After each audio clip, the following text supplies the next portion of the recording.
ଦେଖନ୍ତୁ ଯେଉଁଭଳି ଭାବରେ ବିରୋଧୀ ଗୃହରେ ଆଚରଣ କରୁଛନ୍ତି ତାହା ନିଶ୍ଚିତ ଭାବରେ ନିନ୍ଦନୀୟ।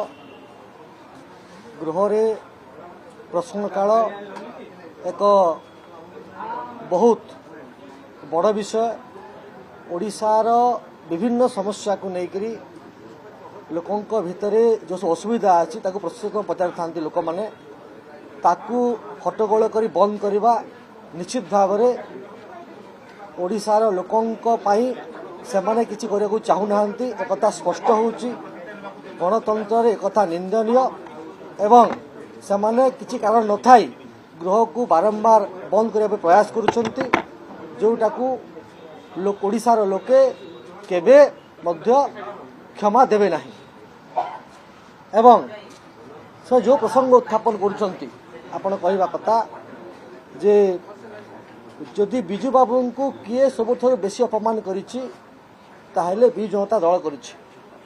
ଦୀର୍ଘ 25 ବର୍ଷ ଧରିକିରି ସରକାର ଥିବା ସମୟରେ ଏମାନେ ଯେଉଁଭଳି ଭାବରେ ଓଡ଼ିଶାର ମାନ ସମ୍ମାନ ପ୍ରତିଷ୍ଠା ଅସ୍ମିତାକୁ ଅପମାନିତ କରିଛନ୍ତି, ଯେଉଁଭଳି ଭାବରେ ବିଜୁ ବାବୁଙ୍କର ସ୍ୱପ୍ନ କଥା କହି ତାଙ୍କ ଆଦର୍ଶ କଥା କହି ଓଡ଼ିଶା ଲୋକଙ୍କୁ ତଳିତଳାନ୍ତ କରିଛନ୍ତି, ତାଠାରୁ ବଡ଼ ଦୁଃଖ ଏବଂ ନିନ୍ଦନୀୟ ବିଷୟ କିଛି ନାହିଁ। ଏମାନେ ଯେଉଁ କଥା ସେମାନେ କରିଛନ୍ତି ଏବଂ କରିବାକୁ ଚାହିଁଛନ୍ତି କେବଳ ଓଡ଼ିଶାକୁ ପ୍ରତାରଣା କରିଛନ୍ତି। ଶେଷରେ ଆପଣ ଦେଖିବେ ଯେ ବିଜୁ ବାବୁଙ୍କର ଫଟୋ ମଧ୍ୟ ତାଙ୍କର ପୋଷ୍ଟରରେ ହଟାଇ ଦିଆଗଲା, କେବଳ ଗୁମାସ୍ତାଙ୍କ ଫଟୋ ଲାଗିଲା। ଏବଂ ଯେଉଁଭଳି ଭାବରେ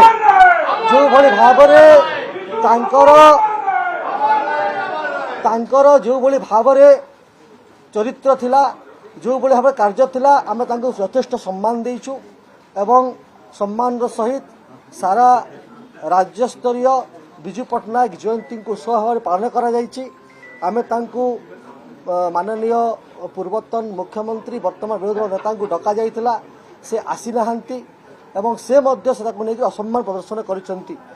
ଏବଂ ଯଦି ନିଜେ ମୁଖ୍ୟମନ୍ତ୍ରୀ କହିଛନ୍ତି ଯେ ଯେଉଁ କଥା ବିଜୁବାବୁ କହୁଥିଲେ ମାଆକୁ ସମ୍ମାନ ଗାଁରେ କାମ, ସେ କଥା ଆମେ କରିଛୁ।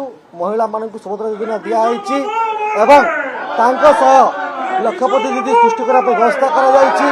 ଗାଁକୁ ସମ୍ମାନ କରିକିରି ବିକଶିତ ଗାଁ ଏବଂ ବିକଶିତ ଓଡ଼ିଶା ବିକଶିତ କରିବା ପାଇଁ 10,000 କୋଟି ଟଙ୍କାର ବ୍ୟବସ୍ଥା ମଧ୍ୟ କରାଯାଇଛି।